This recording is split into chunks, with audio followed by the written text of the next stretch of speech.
নবীর দিদার পাওয়ার জন্য দিন কাটায়, রাত কাটায়। সেই নূরের নবীকে কবরে দেখার পরেও জাহান্নামী বেবিচারীরা বলবে লা আদরি, আমরা চিনতে পারি না, আমাদের ধারণা নাই, আমরা চিনি না, আমরা জানি না।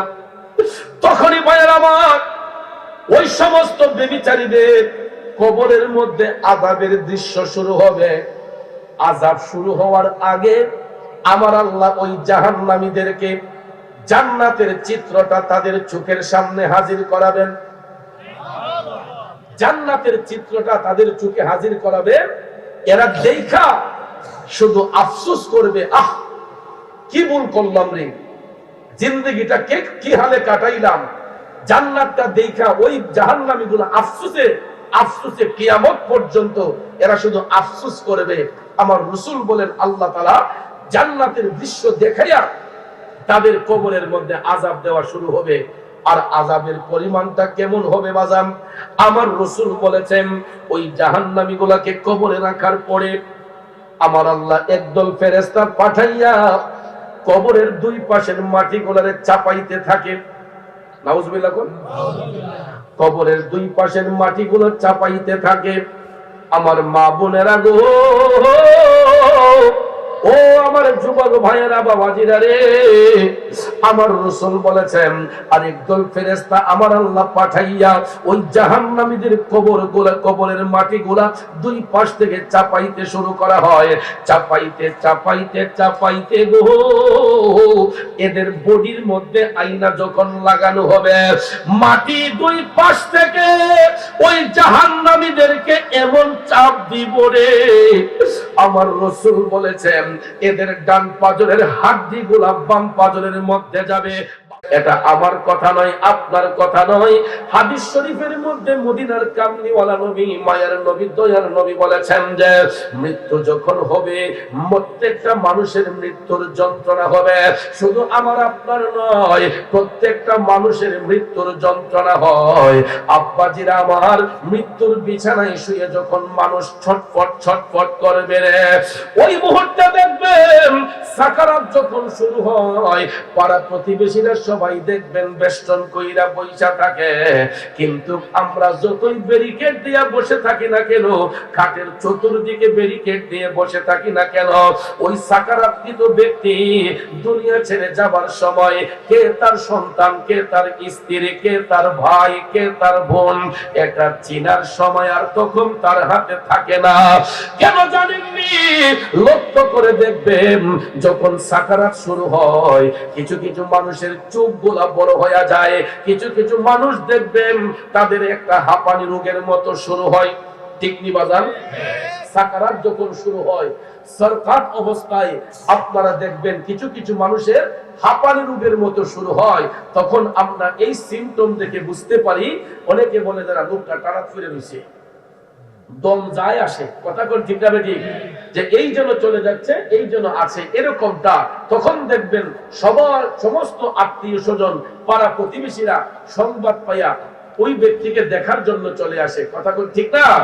সন্তানটা ডাক দিয়া কয়, আব্বা আমি আপনার ছেলে অমুক, আব্বা আমি আইছি তো, আমাদের চিনেননি। মেয়েটা বাবার বাড়ি আসবে, আয়েশা ডাক দিয়া কইব, আব্বা কি হইছে, আপনার আমারে চিনেননি, আমি আপনার মেয়ে অমুক, আমি আইছি তো। ছোট ভাইটা দৌড়াই আয়েশা বলবো, বড় ভাই আমি আইছি তো, আমারে চিনছেন নেই। যতই অনয় বিনয় করে বলি না কেন, দেহের মধ্যে প্রাণ আছে থাকা সত্ত্বেও ওই মৃত্যু পথের যাত্রী, কে তার স্ত্রী, কে তার সন্তান, কে তার ছেলে, কে তার মেয়ে, তখন আর চিনার কোনো টাইম থাকে না। আমার রাসূল বলেন ওই মুহূর্তে মানুষের দৃষ্টিটা চলে যায় মৃত্যুর ফেরেশতা মালাকুল মউত আজরাইলের দিকে। কথা বলেন ঠিক কিনা? এই জন্য কবি বলেছেন আজরাইল আসিয়া প্রাণ করিব হরণ, হাই গো আজরাইল আসিয়া প্রাণ করিব হরণ। বলে ওরে নিজ গুণে সাহেব আল্লাহ কোরবানি বারণ আমার উপায় কি তখন আমার আল্লাহ নিরঞ্জন না জানি কি হালে আমার হইব মরণ। কথা বলেন ঠিক না বন্ধুরে? ও আমার বাবাজিরা গো, মরণটা কোন জায়গায় হবে, কখন হবে, এর নির্দিষ্ট কোন গ্যারান্টি পৃথিবীর কোন মুফতি সাহেব মুহাদ্দিস সাহেব দিতে পারবে না। এর বাস্তবতা হলো বাজার, আজকেও আমি একজন ভদ্র মহিলার জানাজার নামাজ আদায় করে আসলাম। আমি যদিও হবিগঞ্জে ছিলাম, আমার এই মরিদ মহিলা ওসিয়ত ছিল আমি যেই দিন মারা যাই, গতকালকে ওনাকে ওই কথাটা তার সন্তানদেরকে বলছে। শরীরটা হালকা হালকা অসুস্থ, কিন্তু ভদ্র মহিলা যে চলে যাবে এটা কেউ কল্পনাও করতে পারে নাই, সন্তানগুলো ভাবে নাই। ছেলেটা মাকে দেখার জন্য বিদেশ থেকে শুধু গতকালকে দেশে আসছে। আয়েশা ও মায়ের কাছে বসছে। ওই মুহূর্তে মা দুঃখিনীটা কয়, পুত্রে আমি যদি মারা যাই আমার পিসাবে দিয়ে আমার জানাজাটা দেওয়াই ভিড়। দেখা যায় রাতের বেলা কথাটা বলছে, মৃত্যুর ফেরেশতা মালাকুল মউত আজরাইল ভোরবেলা ওই বাড়ির মধ্যে আয়েশা হাজির হইয়া গেছে। বন্ধু, মৃত্যুটা যে কেমনে হয়, প্রতিদিন ছেলের বউ এবং শাশুড়ি তারা দুইজন এক বিছানায় ঘুমাতো। ছেলে যখন বাড়িতে আসলো, ওই দিন মা ভাবছে যে আমি তো এখন আমার রুমে থাকতে হবে। ছেলে নতুন বিদেশ থেকে আসলো, মা তাদেরকে আলাদা রুমে দিয়ে মায়ের রুমে শুইল।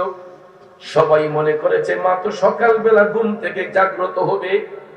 বন্ধু, অন্যদিন ওই ভদ্র মহিলা ফজরের নামাজ পড়ে দরজা খুলে দিতেন, বাড়ির উঠানে হাঁটতেন, কিন্তু গত ফজরের পরে দেখা যায় দরজা খুলে না, মা ঘুম থেকে উঠে না। এমন ঘুম ঘুমায়া গেছে রে, পৃথিবীর সবাই মিলা যদি ডাকে আর কোনদিন জাগবে না, আর কোনদিন জাগবে না। সকাল 7টা 8টা 9টা হয়ে গেল, ছেলের বউ ছেলে কই কিরে আম্মা উঠে না কেন? দরজার মধ্যে গিয়া ধাক্কা দিচ্ছে, কোনো শব্দ নাই। দরজার মধ্যে কড়া নাড়াচ্ছে, শব্দ নাই। এক পর্যায়ে ডাকতে ডাকতে যখন উঠে না, সবার মধ্যে একটা আতঙ্ক পড়ে গেছে, ওই দরজা ভাঙতে হবে। দরজাটা খোলার সাথে সাথে তাকাইয়া দেখে রে, ওই দুঃখিনী মা তার সন্তান গুলারে এতিম বানাইয়া জনমের বিদায় লইয়া গেছে। সাদা কাপড় পরায়া খাটের উপর শোয়ায়া,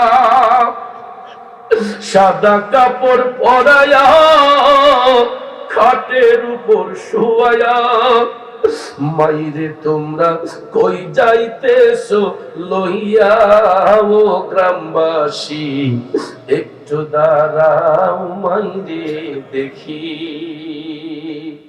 ছেলেটা কান্দে, আমি নিজের চোখে দেখলাম। কই আমার আম্মারে তোমরা কই লইয়া যাও? আমি গতকালকে বিদেশ থেকে আসলাম, আমার মার সাথে তো ভালো করে দুইটা কথাও বলতে পারলাম না।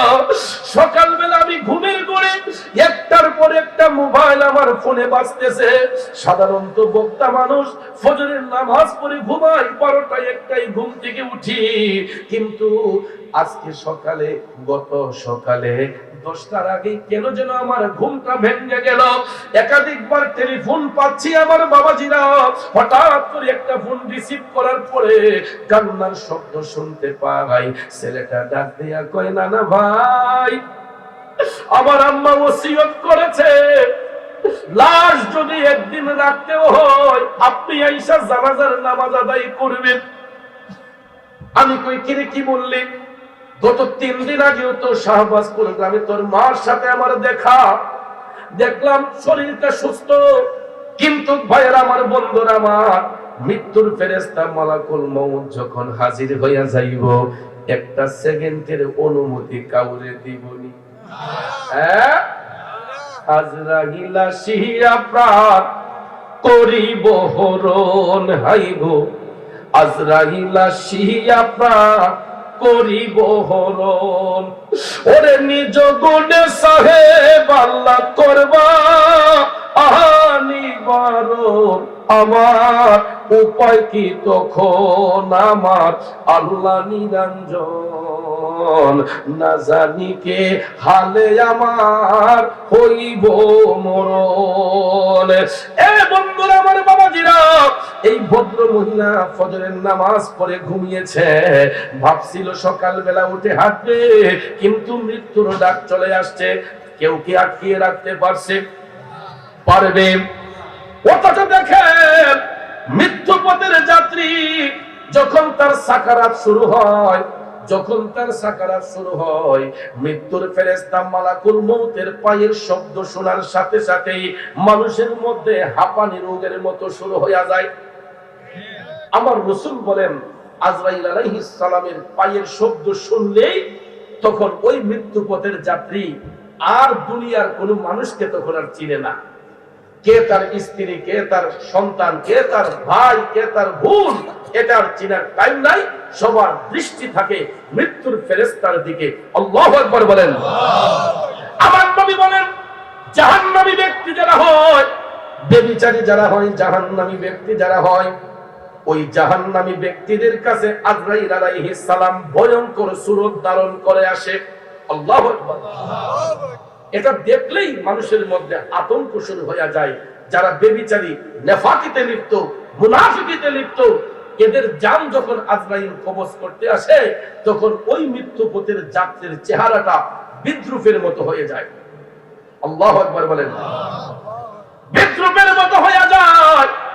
তখন মৃত্যুর ফেরেশতা মালাকুল মউত আজরাইল ভয়ঙ্কর একটা থাবা দেয়, পায়ের বৃদ্ধাঙ্গুল থেকে টিপতে টিপতে টিপতে বুকের উপর যখন দমটা নিয়ে আসে গো, বুকের মাইতে যখন আজরাইল একটা চিপ মাইরা দেয়, আমার নবী কামলিওয়ালা বলছে, রে বাজান, ও যুবক বন্ধু, মৃত্যুর ফেরেশতা বুকের মধ্যে আইসা এমন একটা চিপ মারে রে, তখন মানুষের জবান দিয়া ঘের ঘের কইরা একটা শব্দ বের হয়। আর আমার নবী বলেছেন, জাহান্নামী ব্যক্তিদের জানটা এত কষ্টের সহিত নেওয়া হয়, যখন তাদেরকে এই চিপটা দেওয়া হয়, অনেক মানুষের প্রস্রাব বের হয়ে যায়, পায়খানা বের হয়ে যায়। আপনারা মৃত ব্যক্তির লাশ যারা ধৌত করেন, যারা মৃত ব্যক্তির লাশ ধৌত করেন, জিজ্ঞেস করে দেখবেন, লাশটা ধোয়ার সময় যখন আমরা পরিষ্কার করতে যাই, গোসল দিতে যাই, তখন দেখবেন অনেক মানুষের পায়খানার রাস্তা দিয়ে ময়লা পাওয়া যায়, অনেক মানুষের লুঙ্গির মধ্যে প্রস্রাবের দুর্গন্ধ পাওয়া যায়, যাই কিনা বাজান? এটা হলো দুনিয়া থেকেই তার আযাবের দৃশ্যটা মানুষ জানতে পারে। সেই যে নেফাকিতে লিপ্ত ছিল, মুনাফিকিতে লিপ্ত ছিল, সুদ ঘুষের সাথে জড়িত ছিল, ওই ব্যক্তিদের চিটারি বাটপারির সঙ্গে জড়িত ছিল, দুনিয়ার মানুষ যদিও জানাজার মাঠে ভালো ভালো বলে, কিন্তু আসলে তো ওই ব্যক্তি ভালো ছিল না, নেফাকির মধ্যে লিপ্ত ছিল। কথা কয় না? আর কথা কইবই কেমনে? বর্তমানে তো 80% লোক সুদ ঘুষের ব্যবসায় জড়িত। 80% লোক শুধু লাভের চিন্তা করে, 80% লোক শুধু লাভের চিন্তায় ঘুরে বাজান। আমার নবীজি সুদকে হারাম করেছেন, করজায়ে হাসানাকে জায়েজ করেছেন, কিন্তু কি কাছে না দেশ গিয়া যদি কোন ভাই সাহেব আমি বিপদে পড়ছিও, আমার 20,000 টাকা দেন, তো পড়বো গায়ে বাইরে 20 খাইবার পয়সা তো নাই, কিতা গো? ওই 20 খাইবার পয়সা বলে নাই, কই এমন খালি জীবন হইছি না, এমন খালি জীবন হইছি না। করজায়ে হাসানা চাইলে যে আমি 15 দিন পরে দিয়ে দিচ্ছি, 1 মাস পরে দিয়ে দিচ্ছি, 2 মাস পরে দিয়ে দিচ্ছি, দেখবেন খবরই কয় ভাই 20 টাকার পয়সা নাই, এমন খালি কোন সময় হইছে না। অথচ ব্যাংকের মধ্যে গিয়ে দেখেন লাখ লাখ টাকা রিজার্ভ করে রাখছে। আছে না নাই? আছে না নাই? বন্ধুরা আমার, বাবাজিরা, গিয়া যদি চিপার মধ্যে নিয়ে কোন পয়সা আপনার বাতিদারে বিদেশ পাঠামু, কত ভাই? 50। কয় না, এটা আমি দেই না, নিলে বরাবর 1 লাখ নেওয়া। ঠিক না? ঠিক। 70 কথা কইলে 50 না 1 লাখ। আর করে যায় হাসানা কইলে, হাওলাত কইলে যে ভাই সাহেব আমি 1 মাস পরে দিয়ে দিব, ছেলেটা বিদেশ গেলে আপনার প্রথম মাসের বেতন ভাই আমি দিয়ে দিব ইনশাআল্লাহ, পরিশোধ করে। কই ভাই এমন খালি কোনো সময় হইছে না। আর 70 এর উপরে কইলে 50 কইলে মানে 1 লাখ। 1 লাখ কইলে আর তো বাড়ায় না। কথা কোন ঠিক না বেঠে? ওরে মূর্খের দল বিচার পতি, মনরে না জানে আইনের নীতি, করে কেবল নিজের ক্ষতি, ঘুষ নিষেধ খাই। উঠে গেলে ও না, সামনে এসে বসে। আমি ভাবছি মনে হিন্দুলের লোক নাকি তা। আলহামদুলিল্লাহ কোন না, কথাটা শুনলে মনে ভালো লাগছে। এলাকার পিছন থেকে উঠতে সামনে বসে, তার মানে বুঝাইছে যে না হুজুর আজরা জমছে, আসল জায়গা হাত দিছে। রাগ করছেন?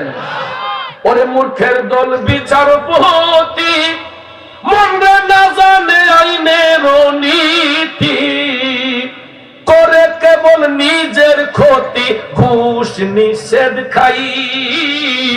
প্রেমের বাজারে দেখি মানুষ নাহি পাই, ভোগের বাজারে মানুষ সীমা সংখ্যা নাই। ঠিক নেই?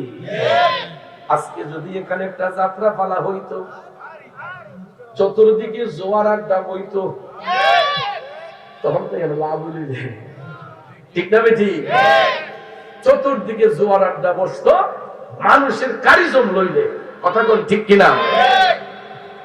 বন্ধুরা, বাবাজিরা, কবির মনোযোগ। বলতে পারেন আজকে হুজুরে এই লাইনে ওয়াজ করে কেন? কারণ বাজান কবরস্থানের পাশে কিন্তু আজকের এই মাহফিল, এই জন্য কথাগুলা বলতেছে। আমি আপনাদের শত্রু না, আপনি আমার শত্রু না রে বাজান, কিন্তু হক কথাগুলা বলা হচ্ছে আমাদের ঈমানি দায়িত্ব। কারণ দুনিয়াটা চিরস্থায়ী নয়, যেই কোনো মুহূর্তে আমরা কবরে চলে যাব। ঠিক কিনা বলেন? এই দুনিয়া ছেড়ে চলে যাব একদিন, মায়ারি বাঁধন ভেঙে যাবে একদিন। আসবো না আমি আর এ ভুবনে কোনদিন, এ দুনিয়া ছেড়ে চলে যাব একদিন। ঠিক কিনা বলেন? জগতের বন্ধুরা রে, ও মুরব্বী বাবাজিরা গো, আমি যেই কথাটা বলতে চেয়েছিলাম, বর্তমান সমাজের মধ্যে মানুষের চরিত্র হলো, যেখানে খারাপ কাজ হবে সেখানে লোকের অভাব হবে না, যেখানে ভালো কাজ হবে এইখানের মধ্যে মানুষ আসতে চায় না। ঠিক না বিঠে? তবে মনে রাখবেন, আমার রাসূল বলেছেন, 1 কোটি মুনাফিক যদি এক পাল্লায় হয়, একজন মুমিন যদি এক পাল্লায় হয়, 1 কোটি মুনাফিক যদি এক পাল্লায় হয়, একজন মুমিন যদি এক পাল্লায় হয়, আমার রাসূল বলেছেন একজন মুমিনের পাল্লাই আমার আল্লাহ ভারী করে দিবে। এই জন্য কবি কয়, ইমানের পথে অবিচল থেকে আমার মরণ যেন হয়। ঠিক না? ইমানের পথে অবিচল থেকে আমার মরণ যেন হয়। বন্ধু আমার মদিনার কামলিওয়ালা নবী, মায়ার নবী, দয়ার নবী বলছেন গো, মৃত্যুর ফেরেশতা মালাকুল মউত আজরাইল জাহান্নামী ব্যক্তিদের কাছে ভয়ঙ্কর সুরত নিয়ে আইসা তাদেরকে যখন চিপ মারবে রে, ওই ব্যক্তিদের মূত্রনালী দিয়ে মূত্র বের হবে, পায়খানার রাস্তা দিয়ে পায়খানা বের হয়ে যাবে। যার বাস্তবতা, যারা মৃত ব্যক্তির লাশ দৌত করে তাদেরকে জিজ্ঞেস করে দেখবেন, বাবাজিরা আমার, এটাই হলো তার আযাবের দৃশ্য। দুনিয়ার মধ্য থেকে মানুষ বুঝতে পারে ওই লোকটা বেবিচার ছিল, সে মানুষের ক্ষতি করেছে, সুদ ঘুষের ব্যবসা করেছে, হারাম খেয়েছে। এই জন্য আমার আল্লাহ দুনিয়ার মধ্য থেকেই ওই ব্যক্তিকে আযাবের দৃশ্য দেখাইয়া কবরের মধ্যে পাঠাচ্ছে। আখিরাতের প্রথম ধাপটাই হইল কবর। দুনিয়াটা যেমন আমার আপনার জন্য পরীক্ষাশালা, আখিরাতটাও কিন্তু আমাদের জন্য একটা পরীক্ষা, ঠিক না বেঠি? এই জন্য বলা হয়েছে আদ-দুনিয়াউ মাজরাতুল আখিরা, দুনিয়াটা হচ্ছে আখিরাতের উত্তম একটা পরীক্ষাশালা। এই দুনিয়াতে যারা পড়ালেখা করবে ভালো করে, এরা আখিরাতের প্রথম ধাপ কবরে গিয়ে একটা পরীক্ষা দিবে। সেখানে প্রশ্ন হবে কয়টা? এটা সিহাসিত্তার হাদিস দ্বারা প্রমাণ। আমার রাসূল বলেন, কবরের মধ্যে প্রথম ধাপ পার হওয়ার আগেই ওই মৃত ব্যক্তিকে কবরে নিয়ে তিনটা প্রশ্ন করা হবে। আর ওই প্রশ্ন করার সময় একজনকে, আপনার ডিপার্টমেন্টের একজন হেড আছে না, প্রত্যেক ডিপার্টমেন্টে একজন হেড আছে, কথা বল ঠিক না বেঠি? কবরের মধ্যে যখন মৃত ব্যক্তিকে পাঠানো হবে, তিনটা কোয়েশ্চনের মধ্যে একটা কোয়েশ্চন হবে রাহমাতাল লিল আলামিন, মায়ার নবীজিকে নিয়া। এটা আমরা সবাই জানি, আমরা সবাই জানি কবরের প্রশ্ন কয়টা। এটা ছোট বড় আমরা সকলেই জানি, এটা ইসলামের প্রাথমিক স্তরের শিক্ষা। এটা আমরা জানি যে কবরের প্রশ্ন তিনটা। এই তিনটা প্রশ্ন যখন করা হবে, মুনকার এবং নকির ফেরেশতা কবরের মধ্যে হাজির হয়ে তিনটা কোয়েশ্চন করার পরে সময় আমার দয়াল নবীকে সামনে রেখে বলা হবে যে, উনাকে চিনতে পারো তোমরা? ওমান হাযার রাজুল, কে সেই ব্যক্তি যাকে তোমরা চিনতে পেরেছো? তখন ভাইয়ের আমার মুনাফিক জাহান্নামী ব্যভিচারী যারা, এরা বলবে লা আদরি, আমাদের ধারণা নাই, আমরা চিনি না, আমরা জানি না। দেখেন, যেই নবীরে দেখার জন্য দিন কাটাই রাত কাটাই, যেই নবীর দিদার পাওয়ার জন্য দিন কাটাই রাত কাটাই, সেই নূরের নবীকে কবরে দেখার পরেও জাহান্নামী ব্যভিচারীরা বলবে লা আদরি, আমরা চিনতে পারি না, আমাদের ধারণা নাই, আমরা চিনি না, আমরা জানি না। তখনই ভাইয়ের আমার ওই সমস্ত ব্যভিচারীদের কবরের মধ্যে আযাবের দৃশ্য শুরু হবে।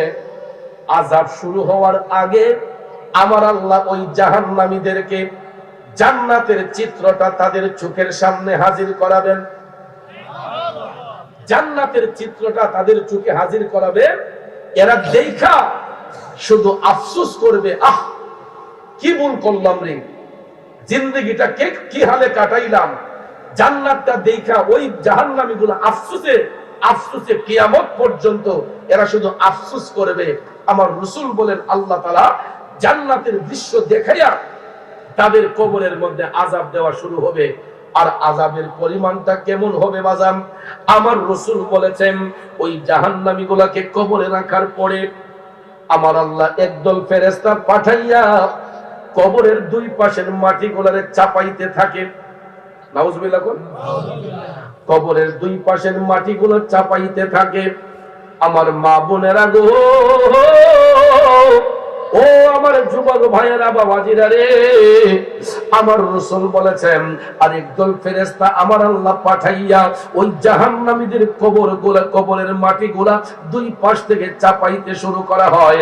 চাপাইতে চাপাইতে চাপাইতে গো, এদের বডির মধ্যে আয়না যখন লাগানো হবে, মাটি দুই পাশ থেকে ওই জাহান্নাম জাহান্নামীদেরকে এমন চাপ দিব রে, আমার রাসূল বলেছেন এদের ডান পাজরের হাড্ডিগুলা বাম পাজরের মধ্যে যাবে, বাম পাজরের হাড্ডিগুলা ডান পাজরের মধ্যে যাবে। মুরগের হাড্ডিতে কামড় দিলে যেই রকম মরমর করে ভেঙে যায়, আমার রাসূল বলেন জাহান্নামী ব্যক্তিগুলোকে কবরে রাখার পরে দুই পাশের মাটি তাদেরকে এমন ভাবে চাপ দিবে, তাদের দেহের হাড় মাংসগুলা পাউডারের মতো ধুলিকণা হয়ে যাবে, মাটির সাথে তখন মিশে যাবে। নাউজুবিল্লাহ কি বলবেন না? তারপরে ওই জাহান্নামী ব্যক্তিদের রূহের স্থান কোথায় হবে? জাহান্নামী ব্যক্তিদের রূহের স্থান হবে তাহতা সারা, পাতালের শেষ সীমা।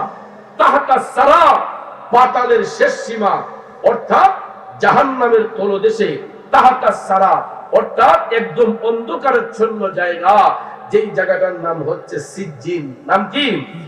অন্ধকার ঘর। সিজ্জিন শব্দের অর্থ অন্ধকারাচ্ছন্ন স্থান। জাহান্নামী ব্যক্তিদের রূহটাকে আল্লাহ তাআলা সিজ্জিনের মধ্যে পাঠাইয়া দিবে, আর ওই জাহান্নামীগুলা কিয়ামত পর্যন্ত জাহান্নামের আগুনে জ্বলবে আর জান্নাতের কথা স্মরণ করে আফসোস করবে। তাইলে বলুন আমরা জান্নাত চাই না জাহান্নাম চাই? হে নবীর প্রেমিকেরা, শ্রদ্ধাবাদের বন্ধুরা, আমার রাসূল বলেছেন মুনাফিকদের কবরের অবস্থা হবে অন্ধকার।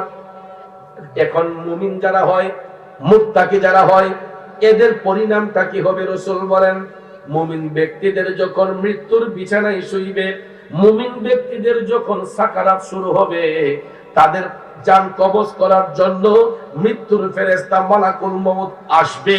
বন্ধু গভীর মনোযোগ, আমার রাসূল বলেন মুমিন ব্যক্তিরা যখন মৃত্যুর ফেরেশতার পায়ের শব্দ শুনবে, তখন মুমিন ব্যক্তিদের মুখ দিয়া মুস্কি মুস্কি হাসি বের হবে। আরো জোরে বলুন সুবহানাল্লাহ। কারণ মুমিন ব্যক্তি যারা, এরা মরণে ডরায় না, এরা মরণের অপেক্ষা করে কোন সময় তারা তাদের আপন জায়গায় যাবে। কথা কোন ঠিক কিনা? এই জন্য যুবক ভাইয়েরা, মুমিন ব্যক্তিরা মৃত্যুর বিছানায় শুয়ে যখন তাদের সাকারাত শুরু হবে, মৃত্যুর ফেরেশতার পায়ের শব্দ শুনলে দয়াল নবী বলেন ওই মুমিন ব্যক্তিদের মুখ থেকে তখন মুস্কি মুস্কি হাসি বের হবে। আর মৃত্যুর ফেরেশতা মালাকুল মউত আজরাইল আলাইহিস সালাম আয়েশা মুমিনদের দেহের মধ্যে হাত স্পর্শ করবে, আর মুমিন ব্যক্তিরা তখন হাসি মুখে মৃত্যুর ফেরেশতাকে দেখে তারা হাসি দিয়া দুনিয়ার মায়া ত্যাগ করবে। আপনারা লক্ষ্য করে দেখবেন কিছু কিছু মানুষ ইন্তেকালের পরে, কিছু কিছু মানুষ ইন্তেকালের পরে তাদের মুখ থেকে চেহারার মধ্যে মুস্কি মুস্কি হাসি দেখা যায়। কথা বলেন ঠিক না? তখন দেখবেন আমরা এলাকাবাসীরা যখন লাশ দেখতে যাই, কিছু কিছু মানুষের লাশ দেখে আমরা আফসোস করি। আফসোস করে কি বলি? ব্যক্তিটা যেমন ভালো ছিল, ওনার মরণটা এমন সুন্দর হয়েছে, ও একদম আয়সা হয়েছে। বলিনি আমরা মানুষটা যেমন ভালো ছিল, তার মরণ যেমন সুন্দর হয়েছে, ও যেমন একদম আয়সা হয়েছে। আমরা রাস্তা দিয়ে হাঁটি আর এটা বলি। কথা কোন ঠিক কিনা? আর জাহান্নামী বেবিচারী মানুষ, খারাপ মানুষ মারা গেলে যদিও লাশ দেখতে যাই, দেখবেন রাস্তার মাঝে বৈশা মানুষে কানা ঘুষা করে, সেরাটা বিদ্রোহের মতো গেছে, যেমন জ্বালাই গেছে, মরণ যেমন কষ্ট হয়েছে। দুনিয়ার মানুষের মুক্তিকে বন্ধ করতে রে ভাইয়েরা আমার, দুনিয়ার মানুষ সাক্ষী দিচ্ছে ওই লোকটা জাহান্নামী ছিল, খারাপ ছিল, এই জন্য তার মরণটাও বেহালে হয়েছে। আর ভালো মানুষের মরণ হলে মানুষ আফসোস করে, লোকটা যেমন ভালো ছিল তার মরণটাও এমন সুন্দর হয়েছে, যেমন হাইসা হয়েছে। এটার কারণ আছে মিয়া, কারণ ভালো ছাত্র যারা, এরা দেখবেন পরীক্ষার হলে কাইন্দা যায় না, আইসা যায়। কারণ এরা তো বইয়ের A to Z স্টাডি করেছে, পড়াশোনা করেছে। পরীক্ষার সময় টেনশন থাকে গাদা ছাত্র যেদিন, কথা কোন ঠিক না বেদিক, যেদিন নহর করে ফাঁস করার চিন্তা করে, এরা দেখবেন পরীক্ষার দিনে এরা মায়ের ঘর মুসা দাদা হে আইও কিতাদের লেখবো গিয়া। আর ভালো ছাত্র যারা, এরা দেখবেন সকালবেলা গোসল টোসল কইরা মা বাপে সালাম উলাম কইরা, বাড়ির ছোট বড় সবাই সালাম কইরা, মুরব্বীদের দোয়া লইয়া দেখবেন হাসি মুখে পরীক্ষার হলে যায়, খালি অপেক্ষা করে কোন সময় প্রশ্ন হইব আর টাস টাস করে লিখে লিখব। ভালো ছাত্রগুলা দেখবেন যদি 1 মিনিট দেরি হয় প্রশ্ন দিতে, স্যাররে ডাকাডাকি শুরু করে, স্যার তাড়াতাড়ি প্রশ্ন দেন। কথা কোন ঠিক কিনা? এটা ভালো স্টুডেন্টের গুণ। জবাব ভাইয়ের আমার, আপনাদের কি খারাপ লাগতেছে? আলোচনা কি শেষ করে দেব নাকি আর একটু সামনে যাব? এই একটু দুরূদ শরীফ পড়েন, আল্লাহুম্মা সাল্লি। এ বাবারা তোমরা কথা বলো না, সবাই স্টেজে বসে রয়েছে। মুহাম্মাদ আল্লাহুম্মা সাল্লি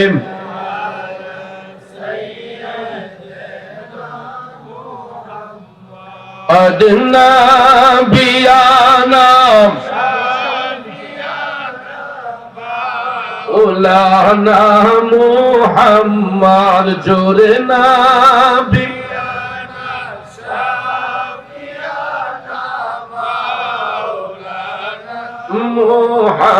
মুহাম্মদ আল্লাহুম্মা সাল্লি আলা সাইয়্যিদিনা মুহাম্মদ নাবিয়ানা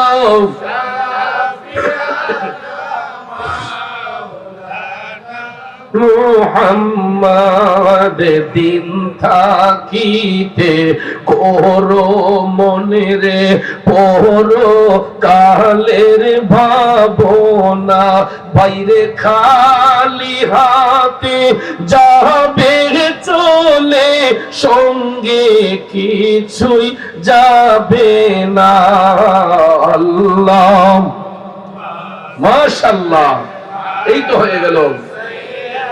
দেনা মুহাম্মদ নবী শাফি মাওলানা। একটা জবান বন্ধ রাখবেন না, চিৎকার মেরে বলি আল্লাহু আকবার। হে নবীর প্রেমিকেরা, আমার যুবক বন্ধুরা, বলতেছিলাম কি, মুমিন ব্যক্তিরা এই জন্য তারা হাসি মুখে জীবন দেয়, কারণ এরা স্টুডেন্ট। ভালো ভালো বলতে কি জানেননি? তারা 5 ওয়াক্ত নামাজ পড়েছে, তারা হালাল রুজি উপার্জন করেছে, এরা হারাম খায় নাই, সুদ ঘুষের ব্যবসা করে নাই, মানুষের হক নষ্ট করে নাই, এরা সব সময় মওলা পাকের জিকিরে মাশগুল ছিল, এরা সব সময় নির্জনে আল্লাহকে ডেকেছে। রহমানুর রহিম নাম তোমার আল্লাহু আল্লাহু আল্লাহ ইয়া গফুর রহিম তোমার আল্লাহু আল্লাহু। বাবাজিরা আমার, বন্ধুরা আমার, গভীর মনোযোগ। মুমিন ব্যক্তি যারা হয় এরা অশ্লীল কাজের মধ্যে থাকে না, এরা খারাপ কাজের মধ্যে থাকে না। মুমিন ব্যক্তিরা দেখবেন কোন মানুষকে কুপরামর্শ দেয় না, সব সময় দেখবেন এরা মানুষের উপকার করে, মানুষের উপকারে দাবিত হয়, মানুষের কল্যাণে দাবিত হয়, এরা আল্লাহর জিকিরে মাশগুল হয়, এরা নবীর দুরূদ শরীফ পড়া ফানা হয়, ঠিক কিনা? এই জন্য দুনিয়াতে যেমন মুমিন ব্যক্তিরা নবী নবী কইয়া কান্দা গেছে, এরা আখিরাতের প্রথম জিন্দেগি কবরের ধাপ যখন চলে যাবে, মৃত্যুর ফেরেশতা মালাকুল মউত তাদের জান কবজ করার পরে ওই মুমিনদেরকে যখন আখিরাতের প্রথম গাটি কবরে পাঠানো হইব, মুনকার নাকির ফেরেশতা হাজির হবে। 3টা প্রশ্নের মধ্যে একটা প্রশ্ন আমার নবীজিকে নিয়ে হবে। আমার রাসূলকে কবরে হাজির করা হইব ছবির মাধ্যমে না সশরীরে? কিছু কিছু মূর্খ বিয়াদবে কয় না, নবীর ফটো আইনা হাজির করাইব। তাইলে নবীজির ফটো তুললো কেডা? তখন কি ক্যামেরা ছিল? তাইলে তখন যখন দেখছে ইটা দিয়েও প্রমাণ করতে পারবে না, কয় না, ওই মদিনা শরীফের সাথে তার কবর একটা সুরঙ্গ করাইব। এরপরও ইটারে বুঝাইতে অস্বীকার করতে চাই রাসূল যে কবরে হাজির হতে পারেন, ঈদে স্বীকার করতো না, কয় মদিনা শরীফের লাগে একটা সুরঙ্গ হইব, ওইখান থেকে দেখানো হইব। এরপরও ভাবে না যে রাসূল কবরে হাজির হতে পারেন, আমার নবী কবরে আসতে পারে কি পারে না। এই বিশ্বাস আছে না নাই? ফরদাবাদের ভাইরা একটু হাত উঁচু করে দেখান কার কার বিশ্বাস আছে। আল্লাহু আকবার, ইয়া রাসূলুল্লাহ, ইয়া গাউস আজম দস্তগীর, জিন্দাবাদ জিন্দাবাদ জিন্দাবাদ জিন্দাবাদ। কিন্তু আপনারা জিন্দাবাদ কইছেন না জিংলাবাস কইছেন। একজন প্রতিষ্ঠানের অধ্যক্ষ, প্রিন্সিপাল, হক্কানি একজন আলেমের জবান থেকে রিসালাতের স্লোগান আসছে, ঈমানি স্লোগান আসছে, আর আপনারা যেমন করে আওয়াজ দিবেন আমার কাছে লাগছে যেমন জিংলাবাস কইছেন। জিন্দাবাদ না জিংলাবাস কইছেন? আহলে সুন্নাত ওয়াল জামাত। আরে নবী ছাড়া ওই কবরে নাই রে বান্ধব নাই, নবী ছাড়া ওই কবরে নাই রে বান্ধব নাই, হাসরেতে নবী ছাড়া নাই দরদি নাই, হাসরেতে নবী ছাড়া নাই দরদি নাই, নবী ছাড়া ওই কবরে নাই রে বান্ধব নাই, নবী ছাড়া ওই কবরে নাই রে বান্ধব। বান্দার জন্য রহমত আমার নবী মুহাম্মদ, দুজাহানে আর কি আছে মুদেরই সম্পদ। ঠিক কিনা? নবী ছাড়া আমাদের পার হবার কোন রাস্তা নাই, নবী ছাড়া দুনিয়া থেকে যাওয়ার কোন রাস্তা নাই। এই জন্য সুন্নিরা নবী নবী কইয়া কান্দে। ঠিক কিনা কম? নবীর জন্য জীবন বাজি রাখতে প্রস্তুত হয়। তাইলে আপনারা নবীর জন্য জীবন দিতে চান কি চান না? বলকে জীবন দিয়ে দেব যদি নবী তুমি চাও, কলিজা টুকরা করে দেব যদি নবী তুমি চাও। ও গোয়ারি জি জানাই এই অদমে একবার দেখা দাও, হাবিবি ইয়া রাসূলুল্লাহ, হাবিবি ইয়া হাবিবাল্লাহ, হাবিবি ইয়া রাসূলুল্লাহ, হাবিবি ইয়া। একটা জবান বন্ধ রাখবেন না গো, চিৎকার মেরে বলি আল্লাহু আকবার। আর একটু মায়ার সুরে বলি ইয়া রাসূলুল্লাহ।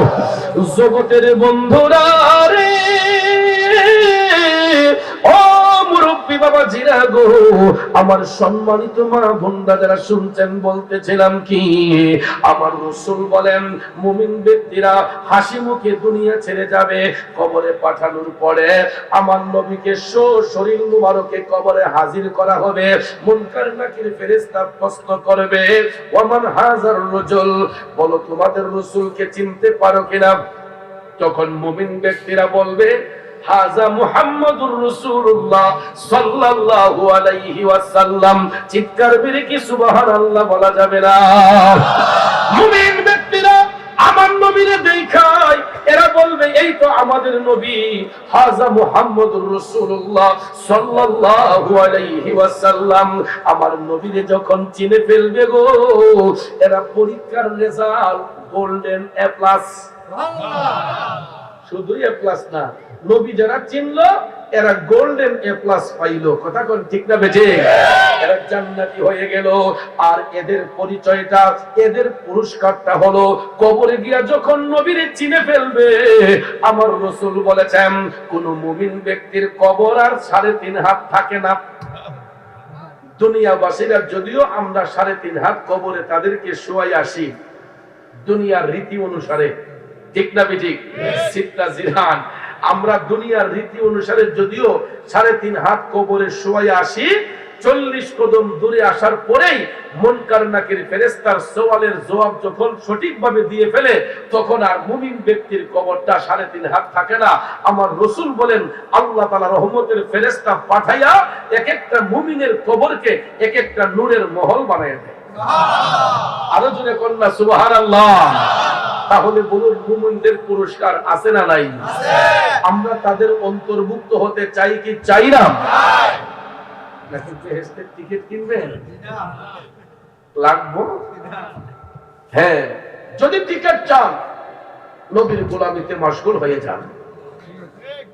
যদি জান্নাত পেতে চাও দুনিয়ার কোন মোল্লার কথাই নয়, আমার নবীর গোলামিতে মশগুল হয়ে যান, আল্লাহ তাআলা আপনাকে জান্নাত দান করবে। ঠিক না বেঠিক? জান্নাতের মালিক কে? আল্লাহ। ভাগের দায়িত্ব কি দুনিয়ার মোল্লাদের না আমার আল্লাহ? ভাগের দায়িত্ব আল্লাহ দিয়ে দিয়েছেন নবীজির কাছে, কোন মোল্লা মুন্সির কাছে দেন নাই। জান্নাত বানিয়েছেন আল্লাহ, ভাগ করার দায়িত্ব আল্লাহ দিয়েছেন আপন হাবিব রাহমাতাল লিল আলামিন নবীকে। হাসরের মাঠে নবীর সুপারিশ ছাড়া কোন আল্লাহর বান্দা বান্দি বেহেশতে যেতে পারবে না। নাকি ফাটারে দেবেন গা? ভাইয়ের আমার পরিচয় দিয়া যাইতে হইব। কথা কোন ঠিক না বেঠিক? তো পরিচয় না দিয়ে গেলে দেখবেন ই কোলো না হি কোলো না। তো আজ একটা কথা মনে হয়েছে, ওই আমি এবার যখন হজে গেছি তো আমার লগে বয়স্ক দুইজন মুরব্বী, তারা আমার লগে হজে গেছে, ওই উমরা হজে গত অক্টোবরে। তারা তো আগের মানুষ, বয়সও মোটামুটি কম না, 60-65 একজনের হয়ে গেছে। তো কোন সময় তো তারা ইমিগ্রেশন পার হয় নাই, ঠিক না? তো ইমিগ্রেশন পার হওয়ার সময় কিন্তু স্ক্যানার আছে, আপনার যদি কোনো অবৈধ জিনিস শরীরে থাকে এটা স্ক্যানারের মাঝে ধরা পড়ে। আর সবাই তো লাইন মানছে, এখন বয়সের দোষ, এটা তো আর মুরব্বীর দোষ না। তো এরা কিটা করছে, দুইজনে ভাবছে যে আমরা যাই আগে, এরা স্ক্যানার দেয় না ঢুকিয়া, এরা এটা সিফা দেখে ঢুকিয়া সাথে দুইজনও আপনার স্ক্যানার নিচে দেয় না গিয়া, এরা কি করছে ওই সাইডে যে সিফা আছে না, এই সিফা দেখে চিন্তা ঢুকে দিচ্ছে। তারপরে আপনার ইমিগ্রেশন যারা এখানে থাকে নিরাপত্তা বাহিনী, এরা তো গিয়া কামদার ধরে যায় না, আরো আধা ঘন্টা দেরি করাইছে। ভাবছে যে মুরব্বীর কাছে মনে কোনো অবৈধ জিনিস কেউ দিতেও পারে, কারণ এবার তো সাধারণ মানুষ, কথা ঠিক না? এই হুদু দিয়ে আতাইতেছে সারা কাপড় টাপড় গুলাইয়া আপনার চেক চুপ হয়ে গেছে আধা ঘন্টা। কিন্তু এরা যদি পরিচয় দিয়ে স্ক্যানার নিচ দিয়ে যাইতো সহজে চলে যেত। কথা কোন ঠিক না বেঠিক? তো ঠিক তদ্রুপ ভাবে হাসরের মাঠে আমার নবীর সুপারিশ ছাড়া কোন ডাইরেক্ট যাওয়া যাবে না। যাইতে হলে নবীর কৌটে হাজির দিতেই হবে। কথা কোন ঠিক না বেঠিক? এই জন্য আমার যুবক ভাইয়েরা, আল্লাহ রাব্বুল আলামিন হাসরের মাঠে হাকিম হইয়া বিচার করবেন, আর স্পেশাল মর্যাদান্বিত যিনি হবেন, যার জন্য আমার আল্লাহ মাকামে মাহমুদ রেডি করে রাখছে। মাকামে মাহমুদ আমার আল্লাহ তাআলা সূরা বনী ইসরাঈলে বলেছেন, আসা আইয়াবআসাকা রাব্বুকা মাকামান মাহমুদা। আল্লাহ কয়, ওগো হাবিব, আমি আপনাকে তাহাজ্জুদ দিয়েছি দুনিয়াতে, আর আখিরাতের মাঠে আমি আপনার জন্য মাকামে মাহমুদ তৈরি করে রেখেছি। স্পষ্ট করে আল্লাহ তাআলা এই দুইটা বিশেষ গুণ নবীজির দুনিয়াতে হলো তাহাজ্জুদের মাধ্যমে নবীজিকে আল্লাহকে স্পেশাল দান করেছেন, আর হাসরের মাঠে সমস্ত নবীগণের ভিড়ে আমার নবীকে যে সম্মান ইজ্জত আল্লাহ তাআলা প্রদান করবেন, এটা দিবেন মাকামে মাহমুদের মাধ্যমে। এই জন্য কোরআন শরীফ পড়বেন, বুঝবেন, জানবেন। এখন তো বাংলা তরজমারও কোরআন শরীফ আছে না? কিন্তু যদিও বাংলা ব্যাখ্যা বিশ্লেষণে অনেক ত্রুটি বিচ্যুতি আছে, কিন্তু আলেম যারা এদের চোখে ধরা পড়ে। কিন্তু বাংলা তরজমা যারা করে বাতিল আকীদার, অনেক তরজমার মধ্যে অনেক ত্রুটি বিচ্যুতি আছে। আজকে আমি কবর হাসরে একটা আলোচনা শুনতে গিয়া গুগলে সার্চ দিই, গাড়িতে বসে বসে, কিতাব তো গাড়ির পিছনে, ভাবছি যে মোবাইলে দেখি, গুগলে সার্চ দিয়া কবর হাসরের আলোচনা দেখতে গিয়া দেখছি লেখছে যে আল্লাহ তাআলা ওই কবরে নেওয়ার পরে যখন নবীজিকে হাজির করা হইব, তখন নাকি আল্লাহ বলবে যে আল্লাহর দাস নবী মুহাম্মদকে তোমরা কি চিনো? আর যদি কোনো নাউযুবিল্লাহ। এখন একজন সাধারণ মানুষ যখন উপরে আরবি দেখবে, নিচে বাংলা দেখবে, তখন তো ওই লোকটা মনে করবে যে এইটা নবীজিকে কি আল্লাহর দাস বলা যাবে? তিনি তো হাবিবুল্লাহ, আল্লাহর বন্ধু। এই লকব তো আমার নবী নিজে দেন নাই, স্বয়ং আল্লাহ তাআলা দিয়েছেন।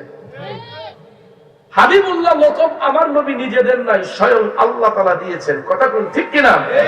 কাজেই রাসূলকে যদি কোন মোল্লা দাস বলে, সঙ্গে সঙ্গে তার ঈমান চলে যাবে। রাসূলকে বিআবদিহি বলা হয়েছে, আব্দুল শব্দ নবীর শানে ব্যবহৃত হয়েছে। আল্লাহ বলেছেন আমার বান্দা। আমার বান্দা বলতে এটা কি বুঝিয়েছেন এটাও বুঝতে হবে। তাফসীর সূরা এই বনী ইসরাঈলের প্রথম আয়াতে সুবহানাল্লাযী আসরা বিআবদিহি, আল্লাহ বলেন যে আমি সেই আল্লাহ, তিনি সেই আল্লাহ যিনি আপন বান্দা। অর্থাৎ আপন বান্দা বলতে নবীজিকে এটাই বুঝিয়েছেন যে রাসূল যে শরীর মুবারকে মেরাজ শরীফে গেছেন। অনেকে বলে আমার নবী রূহানি ভাবে গেছেন, অনেকে বলে রাসূল স্বপ্ন যুগে গেছেন, কিন্তু আমার নবী শরীর মুবারকে মেরাজ শরীফে গিয়েছেন, যাতে পৃথিবীর কোনো ব্যক্তি, পৃথিবীর কোনো পারসন এটা যাতে অস্বীকার করতে না পারে। এই জন্য আল্লাহ বলছেন বিআবদিহি, আমার বান্দাকে। আমার বান্দা বলতে আল্লাহ আপন বন্ধুকে বুঝিয়েছেন। সুবহানাল্লাহ বলেন। তাই বলে আমরা যেই রকম বান্দা, এই বান্দা না, রাসূলকে এখানে এক্সট্রা ভাবে আল্লাহ মর্যাদান্বিত করেছেন যে তিনি শরীর মুবারকে আল্লাহর দিদারে গিয়েছেন এবং মসজিদুল আকসাতে আমার রাসূলকে ডকুমেন্টারি সমস্ত আম্বিয়া কেরামকে সেখানে উপস্থিত করে আমার নবীজি 2 রাকাত নামাজের ইমামতি করেছেন। ঠিক কিনা? সেখান থেকে নবীজিকে একটা উপাধি দেওয়া হয়েছে, এটা হলো ইমামুল আম্বিয়া। কথা কোন ঠিক কিনা? ইমামুল আম্বিয়া পৃথিবীর অন্য কোন নবীদের লকব ইমামুল আম্বিয়া নয়, একমাত্র আমাদের নবীর লকব ইমামুল আম্বিয়া, খাতামুন নবিয়্যিন, রাহমাতাল লিল আলামিন, হাবিবুল্লাহ। কথা কোন ঠিক না বেঠিক? এই উপাধিগুলো আমার নবীর শানে আল্লাহ তাআলা দান করেছেন। কথা কোন ঠিক কিনা? জি। এই জন্য এই ঈমানি কথাগুলো যদি পাবলিক প্লেসে না বলা হয়, তাহলে আমরা বাংলা যে তরজমাগুলা এগুলা পরে পরে অনেক সময় আমাদের ঈমানের গলদ হয়ে যায়। কথা কোন ঠিক কিনা? কারণ আমার রাসূল বলেছেন ফিতনার জামানায় আমার উম্মতের ঈমান রক্ষা করা এত কঠিন হবে, এক হাতে জ্বলন্ত আগুন রাখা যেমন কঠিন হবে, আরেক হাতে ঈমান রাখাটা এর চাইতে ভয়াবহ কঠিন হয়ে যাবে।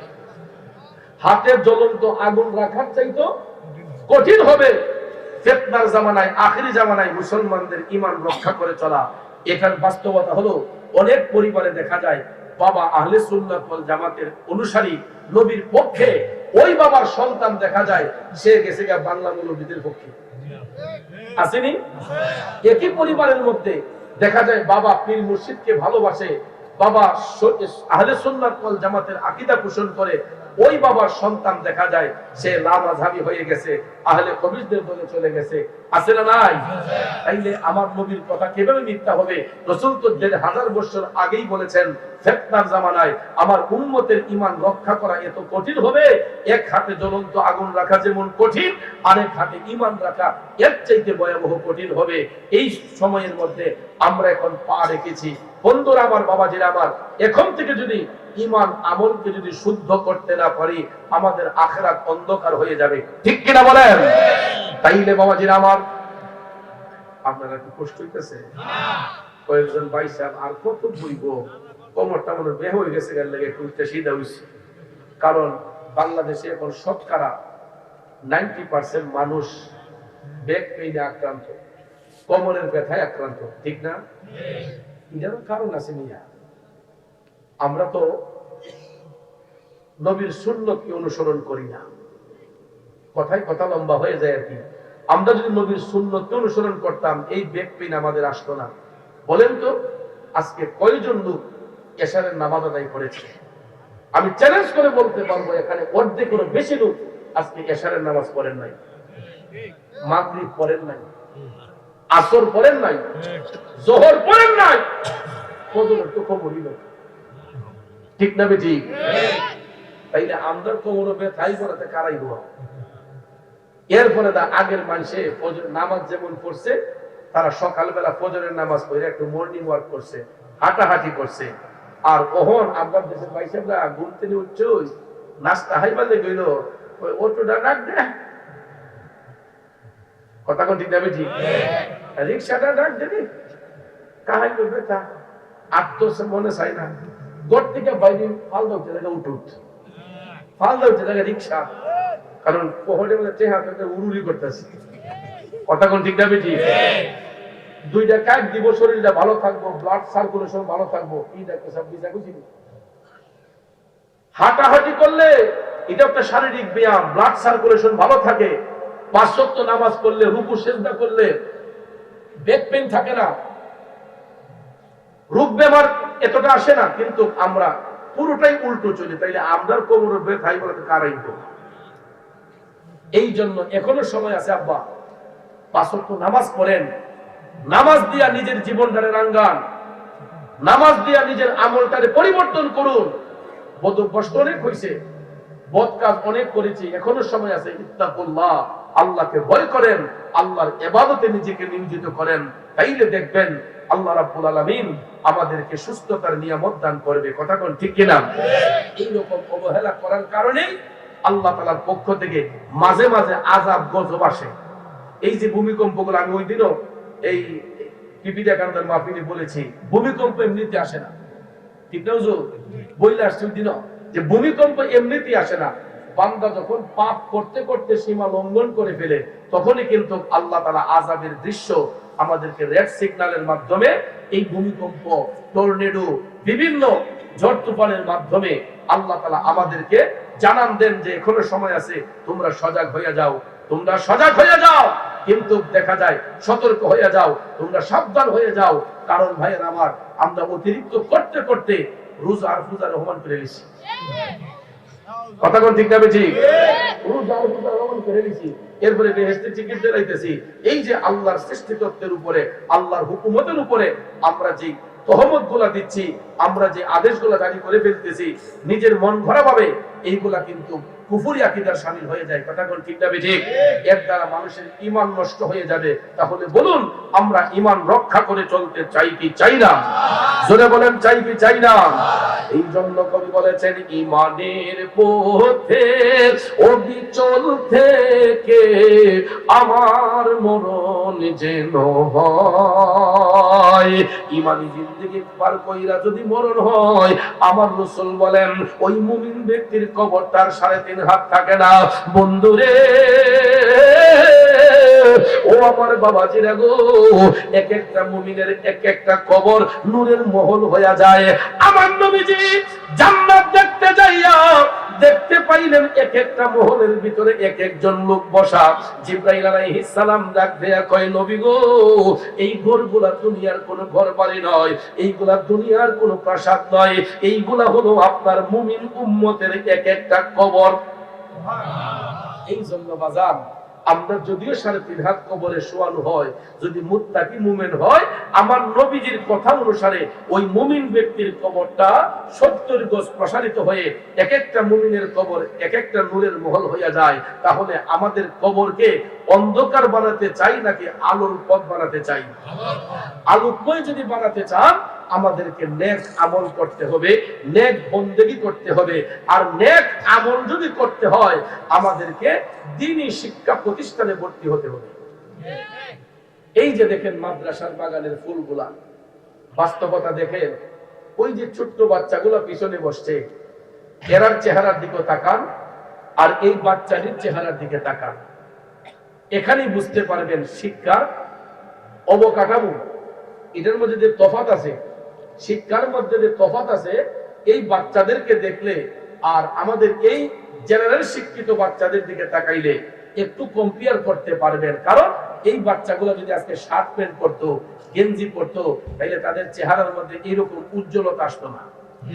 কিন্তু আজকে দেখেন, এলেম শিক্ষার জন্য এদের মাথার মধ্যে সবুজ পাগড়ি বাঁধছে, এই বয়সে এদের শরীরের মধ্যে জুব্বা পরছে, ওড়না লাগাইছে, এরা কত সুন্দর একটা ড্রেস আপ করে এরা মাদ্রাসার মধ্যে কোরআন চর্চা করছে। ঠিক না বেঠিক?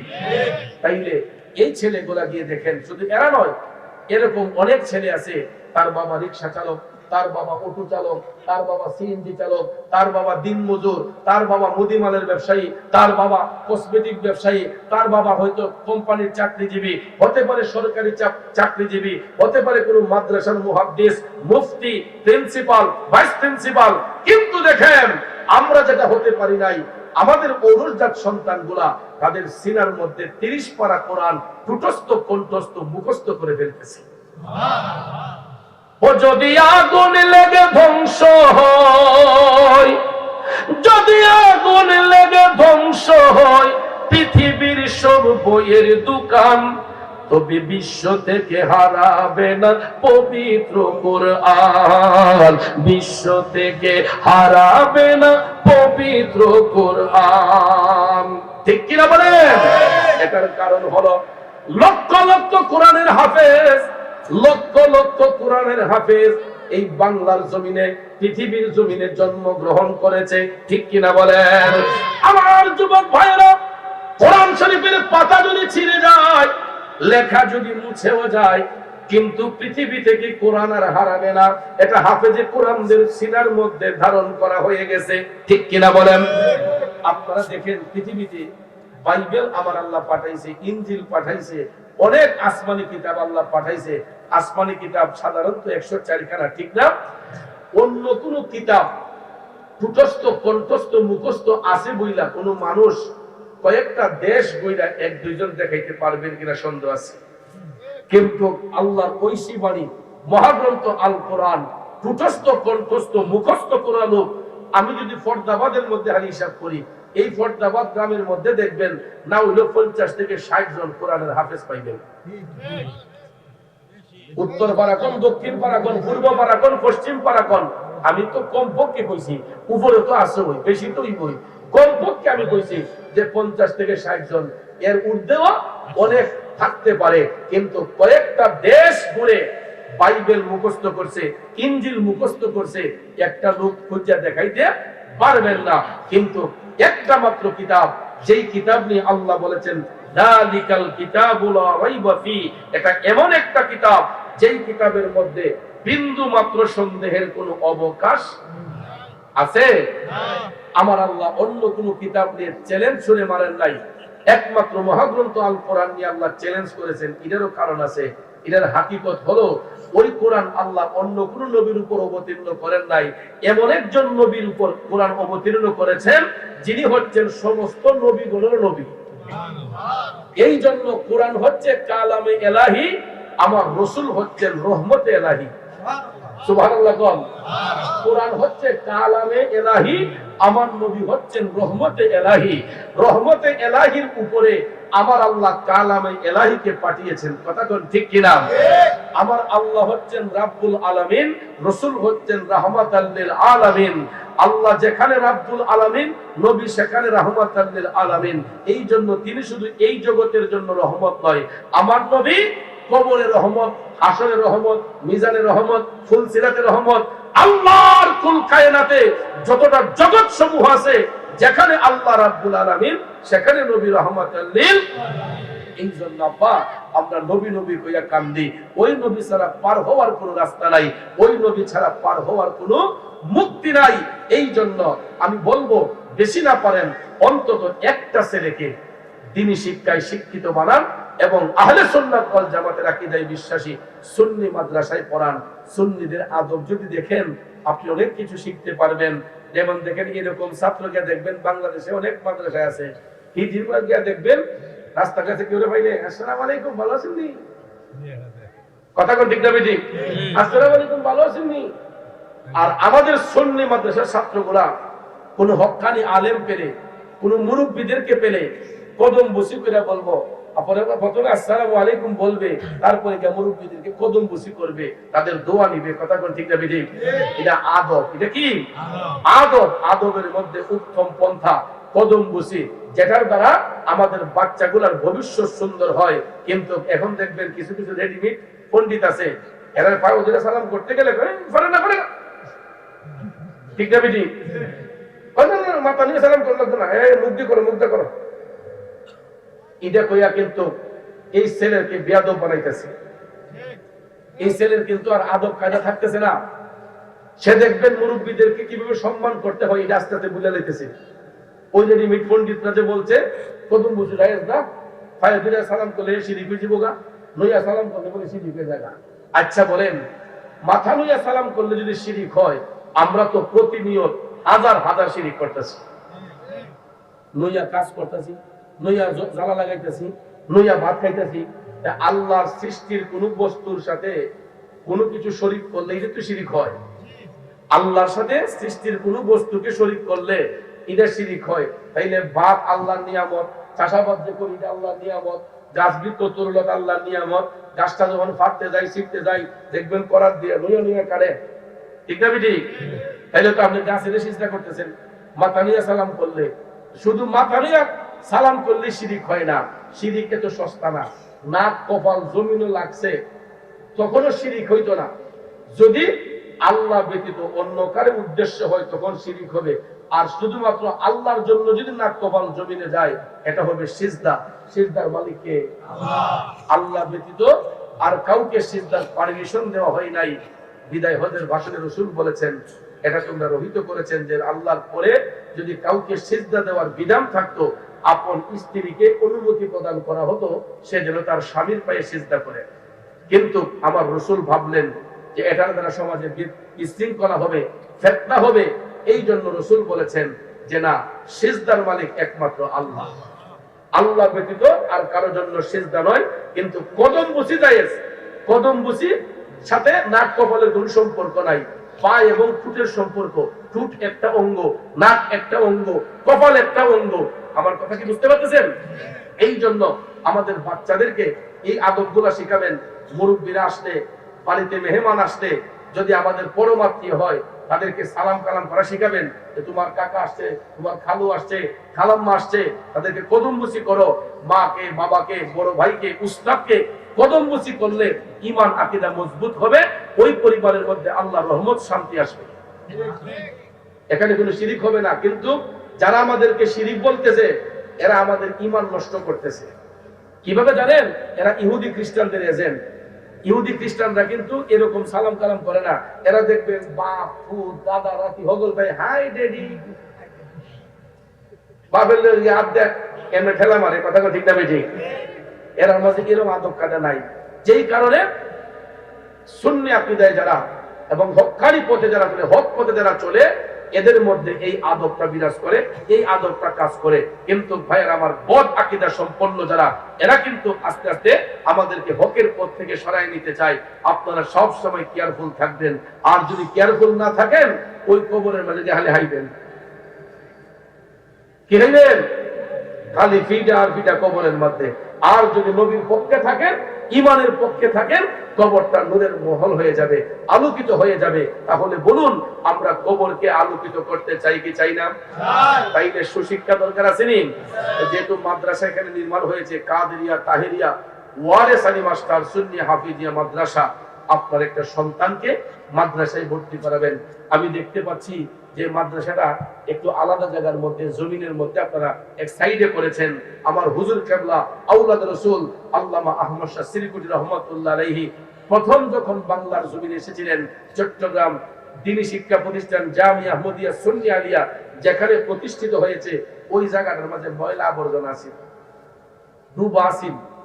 দিনে ভাগো মানুষকে কেটে রেখে দিত, দিনে ভাগো ওই জায়গার মধ্যে মানুষকে কোন করে নিত। কিন্তু আমার হুজুর কেবলা আওলাদ রাসূলকে এক ভদ্রলোক বলছে, হুজুর আমি যদি আপনি মাদ্রাসা করেন আমি কিছু জায়গা দেব। জায়গা যখন দিয়েছে দেখা যায় এটা ডুবা। হুজুর কেবলা বলছেন এটা ডুবা নয়, এখানে নূহ আলাইহিস সালামের কিস্তির মতো আমি একটা দ্বীনি শিক্ষা প্রতিষ্ঠান নির্মাণ করতে চাই। কারণ যারা রাসূলকে ভালোবাসবে এরা এই কিস্তির মধ্যে উঠবে, আর যারা ভালোবাসবে না এরা তো উঠবে না। ঠিক আমার হুজুর কেবলা এই পানির মধ্যে নেমে আহমদ শাহ সিরিকুটি রহমাতুল্লাহ আলাইহি আওলাদ রাসূল পাকিস্তান সিরিকুট শরীফ থেকে যিনি বাংলার জমিনে এসে প্রায় 250 উপরে মাদ্রাসা আছে,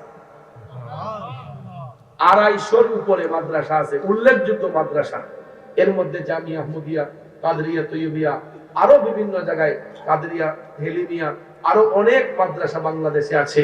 আমি এই নামটা দেখলেই গায়ের রুমগুলা শিহরিত হয়ে ওঠে। কাদরিয়া, তাহেরিয়া, ওয়ারেস আলী মাস্টার, সুন্নি হাফিজিয়া মাদ্রাসা এখানে প্রতিষ্ঠিত হয়েছে। যদিও এটা ক্ষেত খামার দেখতেছেন, ক্ষেতের মাঝখানে হয়েছে। এই জঙ্গলরেই আল্লাহর ওলিরা মঙ্গল করে, জঙ্গলরেই আল্লাহর ওলিরা মঙ্গল করে। দেখবেন এই প্রতিষ্ঠানের কারণে এই এলাকাটা একদিন দামি হয়ে যাবে। এই প্রতিষ্ঠানের কারণে এই এলাকার পরিচিতিটা অনেক ব্যাপক বেড়ে যাবে। কারণ একটা দ্বীনি শিক্ষা প্রতিষ্ঠান যে এলাকার মধ্যে থাকে, এই প্রতিষ্ঠানের মধ্যে মাদ্রাসার ছাত্রগুলো যখন পড়াশোনা করে, এরা যখন রাস্তা দিয়ে চলাফেরা করে, আমার আল্লাহ এদের জন্য নূরের কার্পেট বিছাইয়া দেয়। এবং মাদ্রাসার তালিমুল ইলম ছাত্ররা যেই দিকে হাঁটে, ওই এলাকার মধ্যে কলেরা রোগ বেমার আসে না। তাইলে এরা আমাদের জন্য কল্যাণ না অকল্যাণ? তাইলে আমাদের একটা সন্তানকে এই মাদ্রাসায় দেওয়ার দরকার আছে নি? আমি এলাকাবাসীকে বলবো, আপনারা যে দুইজন দক্ষ হাফেজে কোরআন পেয়েছেন, উস্তাদ পেয়েছেন, তারা হকের উপর প্রতিষ্ঠিত আহলে সুন্নাত ওয়াল জামাতের আকীদায় বিশ্বাসী। আমার দৃঢ় বিশ্বাস, এই হক্কানি সুন্নি হাফেজে কোরআনদের মাধ্যমে আপনার সন্তানদেরকে যখন কোরআন শরীফ যখন শিক্ষা দিবেন, এরা সুশিক্ষা লাভ করে, এরা একদিন বাংলার আনাচে কানাচে গিয়ে এইরকম ভাবে সত্যের পক্ষে সুন্নতের পতাকা উড়াবে, ঠিক কিনা? আজকে আমি মুরাদ চৌধুরী, এই মুরাদ চৌধুরী নামের হাজার হাজার মুরাদ চৌধুরী বাংলাদেশে আছে না নাই? আমি পাগলারে কেটাসি লইলে যদি মানুষ হতাম, আমার 2 পয়সার দামটা কইলে, এই যে শত শত মানুষ আমার সামনে বসে আছেন, কিসের জন্য বসে আছেন? আমি পাগলার সিনা থেকে অল্প কিছু কোরআন সুন্নাহর জ্ঞান ধারণ করেছি, এই কোরআন সুন্নাহর কথাগুলো বলতেছি, এটা শোনার জন্য আপনারা বসে আছেন। তো ভাইয়ের আমার মা বাপ যদি আমার মাদ্রাসায় না পড়াইতো, এই চেয়ারে বওয়ার যোগ্যতা কি আমার হইতো? এটা হওয়ার পিছনে সবচেয়ে বড় অবদান হচ্ছে আমার অভিভাবক, আমার মা এবং বাবা, ঠিক কিনা? মা বাবার স্বপ্ন ছেলে আলেম হবে। তো আজকে সামান্য পড়াশোনা করছি বিদায় বাংলাদেশ নয়, বহির্বিশ্ব ঘুরে বেড়াচ্ছি। তো বন্ধু, আমি চাই যে আপনার আমার সন্তানগুলা আমাদের চাইতে আরো ভালো জায়গায় যাক, আরো উন্নত হোক। আমরা এই দোয়া করব, ঠিক কিনা বলেন? অনেকে আফসোস করে, আমার ছেলেটা যদি কাইরুজের মতো হইতো, আমার ছেলেটা যদি মুরাদুজের মতো হইতো, আমার ছেলেটা যদি আশিকুজের মতো হইতো। আফসোস করেন মা, একদিন আপনার সেই আশা পূরণ হয়ে যাবে, যদি আপনার মকসুদ ঠিক থাকে, সহি নিয়ত থাকে। এই জন্য বিনয় করে বলবো, আমাদের একটা সন্তানকে অন্তত দ্বীনি শিক্ষায় শিক্ষিত বানানোর জন্য সুন্নি মাদ্রাসায় ভর্তি করাবো। আর যদি বোর্ডিং এর ব্যবস্থা থাকে আলহামদুলিল্লাহ, আর বোর্ডিং যদি না থাকে এলাকার ছাত্রদেরকে আপনারা লজিং এর ব্যবস্থা দিবেন। আর বোর্ডিং যদি থাকে আলহামদুলিল্লাহ, কারণ আঞ্জুমানের অধীনে যেহেতু মাদ্রাসা, এটার মধ্যে খানার অভাব হইতো না, খানার অভাব হইতো না। কেন জানেন? একটা কথা কই, আমি যখন 2004 সালে চট্টগ্রাম জামিয়া আহমদিয়াতে 2004-এ আমাদের একজন বাংলা স্যার ছিলেন, কাশেম স্যার। তো আমরা স্যার আমাদেরকে ক্লাস করাইতেছেন, তা আমরা স্যারকে বলছিলাম, স্যার সরকারে যদি আপনাদেরকে টাকা না দেয়, আঞ্জুমানের টাকা দিয়ে চলতে দেন। তো বাংলা স্যারে বলছিল যে সরকারে যদি কিয়ামত পর্যন্ত আপনারা টাকা না দেয়, আঞ্জুমানের ফান্ডে এত পরিমাণ টাকা আল্লাহর বান্দারা দান করছে, কিয়ামত পর্যন্ত যদি সরকারে 1 টাকা না দেয়, আঞ্জুমানের অধীনে শুধু জামিয়া না, যত প্রতিষ্ঠান আছে সব প্রতিষ্ঠান চলতে পারবে। হাজার কোটি টাকার উপরে আছে ইনশাআল্লাহ আঞ্জুমানের ফান্ডের মধ্যে। ভাইয়ার আমার, লাখ লাখ কোটি কোটি টাকা আল্লাহর বান্দারা আঞ্জুমানের ফান্ডে মুক্ত হস্তে দান করে। হুজুর কেবলা এই 1টা টাকাও পাকিস্তানে নেন না, 1টা টাকা ওনার নিজের কাজে ব্যবহার করেন না। হুজুর কেবলা বাংলাদেশে আসলে উনি ইউটিউব দেখে দেখে, মোবাইলের মধ্যে গুগল সার্চ দিয়ে দেখে দেখে হুজুর কেবলা প্রত্যেকটা প্রতিষ্ঠানের খবর নেন, এবং ভিডিও কলের মাধ্যমে হুজুর কেবলা প্রত্যেকটা প্রতিষ্ঠানের খবর নেন। কোন প্রতিষ্ঠানটা কিভাবে চলতেছে, কোন প্রতিষ্ঠানে কি লাগবে, কি আছে, এইগুলা হুজুর কেবলা তদারকি করেন। কিন্তু 1টা টাকাও বাংলাদেশ থেকে নিজের দেশে নেন না। প্রত্যেকটা প্রতিষ্ঠান যাতে সুন্দরভাবে চলে, এই রকম ভাবে আঞ্জুমানের ফান্ড গঠন হয়েছে। আপনারা এই ফান্ডের সাথে সম্পৃক্ততা রাখবেন, সেই সাথে আপনারও মুক্ত হস্তে এই মাদ্রাসায় দান করবেন। একটু আগে আমি দেখেছি আপনারা স্বতঃস্ফূর্ত ভাবে মনের খুশিতে আপনারা যে দানগুলো করেছেন, এই দান একদিন আপনার আমার নাজাতের উসিলা হয়ে যাবে। এই দান একদিন আমার আপনার নাজাতের উসিলা হয়ে যাবে। কারণ 3টা আমলের দরজা কোনোদিন বন্ধ হয় না। এর মধ্যে একটা হলো সদকায়ে জারিয়া, যারা মুক্ত হস্তে আল্লাহর পথে খরচ করে। ভাইয়ের আমার, ওই মানুষটা দুনিয়া ছেড়ে যাওয়ার পরেও এই